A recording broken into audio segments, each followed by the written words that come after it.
রাজ্যের বিভিন্ন প্রান্তে ওয়াকফ সংশোধিত আইন বাতিলের দাবিতে অশান্তির ছবি। এই ঘটনায় রাজ্য সরকারকে নিশানা করছেন বিরোধী দলনেতা শুভেন্দু অধিকারী। অবিলম্বে একাধিক থানার আয়ত্তাভুক্ত এলাকায় সংবিধানের ৩৫৫ ধারা প্রয়োগের দাবি জানান তিনি।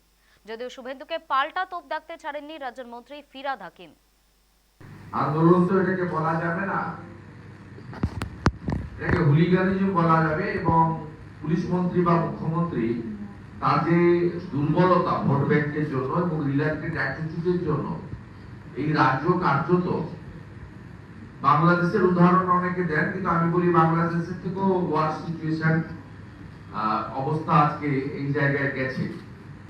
একটা অসহনীয় অবস্থা তৈরি হয়েছে এই মুখ্যমন্ত্রীর নেতৃত্বে, এবং টার্গেট করা হচ্ছে হিন্দু ধ্বজকে, যেটা রাজনৈতিক পতাকা নয়।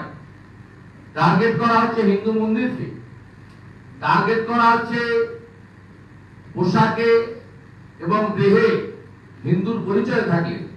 প্রয়োজন হলে সংঘবদ্ধভাবে পাল্টা প্রতিরোধ করার অনুরোধ করছি, এছাড়া কোনো রাস্তা নেই। দেয়ালে পিঠ থেকেছে।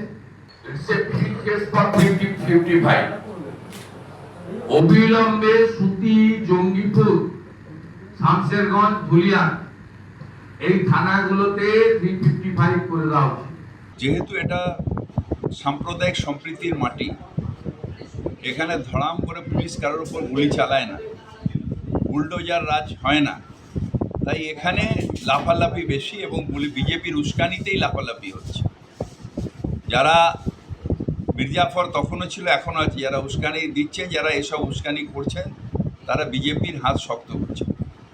সত্যিকারের প্রোটেস্ট করা উচিত হচ্ছে যেখানে বুলডোজার দিয়ে মুসলিম সম্পত্তি ভেঙে দেওয়া হচ্ছে যোগীর রাজ্যে, সেখানে দেখি প্রোটেস্ট কীরকমভাবে হয়।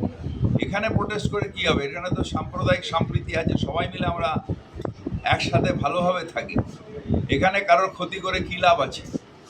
এখানে কারোর ক্ষতি করে আপনি রাস্তায় নামা মানে বিজেপির ভোটকে বাড়ানো।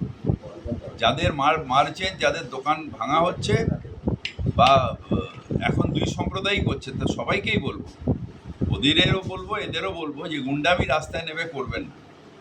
আর বা যারা ওখানে মুর্শিদাবাদে আজকে আমি শুনলাম যে কিছু মুসলিমের দোকানও পোড়ানো হয়েছে, সেটাও অন্যায় হয়েছে, পুলিশ নিশ্চিতভাবে দেখবে। যাদের যা ক্ষতি হয়েছে সরকার পাশে থেকে করে দেবে, কিন্তু সাম্প্রদায়িক সম্প্রীতি রাখতে হবে, এটাই পশ্চিমবঙ্গের ঐতিহ্য।